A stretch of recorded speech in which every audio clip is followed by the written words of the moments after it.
So as a reminder, I'm going to write that down below. So we know we have our starting total that we don't know, and we know we have to divide that by 5 because we have 5 people answering the survey, and we know that our average has to be 3. So that tells us, what did we say? Our total, if we count up our dots, would need to be, Izzy?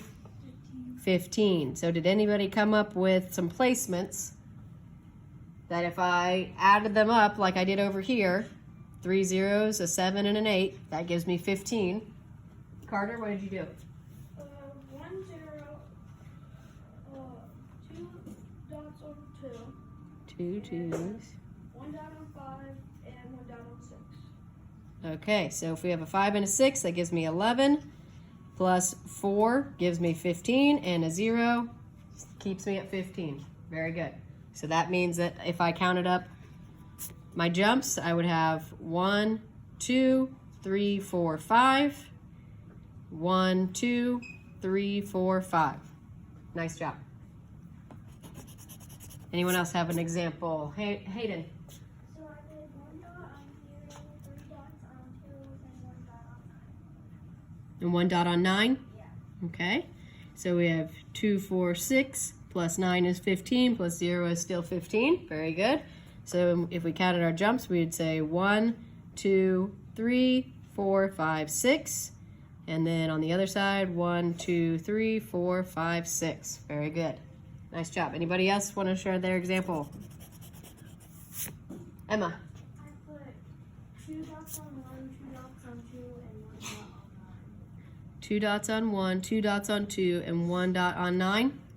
Okay, so we would have 1, 2, plus 4 is 6, plus 9 is 15. Very good.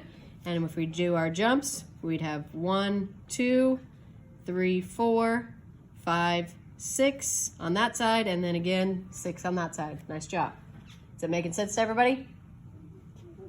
Okay, so we're showing that we can have the same average, but have our answers be different. It just depends on where those answers fall. So we have two examples, well, we have multiple examples. We had 3 people just give us an example of answers to that survey of how many books you read. We had 3 different sets of answers that all gave us an average of 3. So that's what we're working on this for, is to see that you can have the same average with different groups of numbers, okay? So your home link for tonight.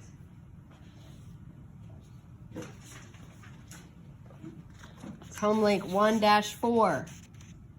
So we have, it says, Sandy asked 6 students how many movies they watched last month and then graph the results. The mean number of movies watched was 4. So that's your average. The average was 4. Number 1, how likely is it that Sandy's graph would look like the one to the right? So how likely is it that every single person she asked watched exactly 4 movies during that summer or last month? Number 2, suppose that 5 students answered as shown. How many movies did the 6th student watch? So we have this distribution, but we're missing a dot. So we need to add a dot to make the mean be 4. Make the average be 4. So you're thinking of where should I put my 1 dot to make my balance point triangle be under the 4. Okay, and then plot that point on the dot plot and explain how you knew that's where you should put it. Number 3, suppose that 4 students answered as shown. How many movies could the last 2 students watch? So now we only have 4 and we're missing 2 dots. So there are multiple ways. Again, remember that the balance point needs to stay at 4. So you have to think about where could I put those last 2 dots to keep it balanced. And then put them on there and tell how you knew. Then our try this, it says the data shown at the right is for 4 of 6 students surveyed. So we're missing 2 dots again. And it says what 2 missing data points would make the mean 4. So again, just figuring out where you could put 2 more dots on there to keep the average at 4. And then it says to plot them, so just put them on there. And then the bottom, we just have our simple practice of division down there.